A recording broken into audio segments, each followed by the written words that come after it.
Assalamualaikum warahmatullahi wabarakatuh. Baik, saya Hidayatullah akan menjelaskan materi mata kuliah hukum acara perdata dan peradilan agama yang berjudul eksekusi. Pengertian eksekusi. Eksekusi adalah pelaksanaan secara resmi suatu putusan pengadilan di bawah pimpinan ketua pengadilan.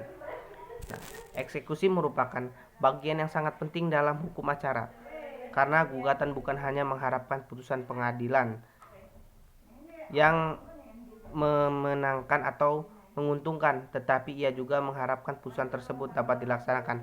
Apabila putusan itu tidak dapat dilaksanakan, maka semua gugatan itu dianggap sia-sia. Seperti itu. Dasar hukum. Dalam hukum acara perdata, dasar hukum eksekusi atau pelaksanaan putusan pengadilan diatur dalam pasal 206 sampai dengan pasal 258 RBG, pasal 195 sampai dengan pasal 224 HIR. Yang kedua, pasal 1033. Yang ketiga, pasal 36 ayat 3 dan 4 Undang-Undang Nomor 4 Tahun 2004 tentang kekuasaan kehakiman. Yang keempat, bagian peraturan perundang-undangan yang substansinya lebih bersifat khusus seperti eksekusi hak tanggungan. Undang-Undang Nomor 4 Tahun 1996, eksekusi fidusia, Undang-Undang Nomor 42 Tahun 1999. Baik HIR maupun RBG secara rinci memuat ketentuan-ketentuan yang berkaitan dengan pelaksanaan putusan atau eksekusi. Dari awal mula proses eksekusi sampai berakhirnya eksekusi, yaitu sampai terpenuhinya isi putusan-putusan pengadilan.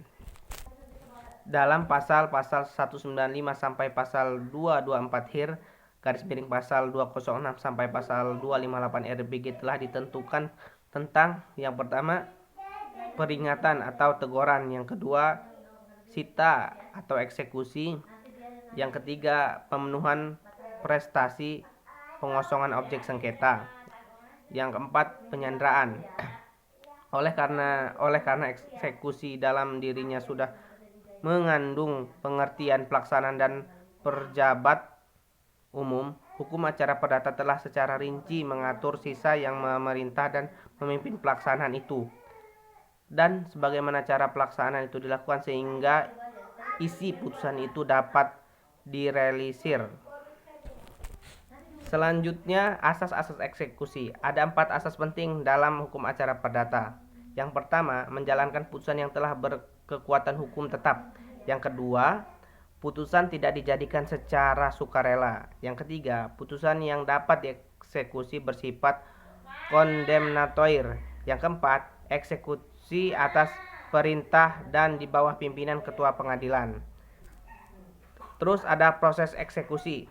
Dalam eksekusi real yang dirumuskan pasal 218 ayat 2 RBG pasal 200 ayat 11 HIR pasal 1033 RV, tercatatnya relatif sederhana dan mudah yang dapat digambarkan sebagai berikut. Yang pertama, ketua pengadilan negeri mengeluarkan perintah eksekusi.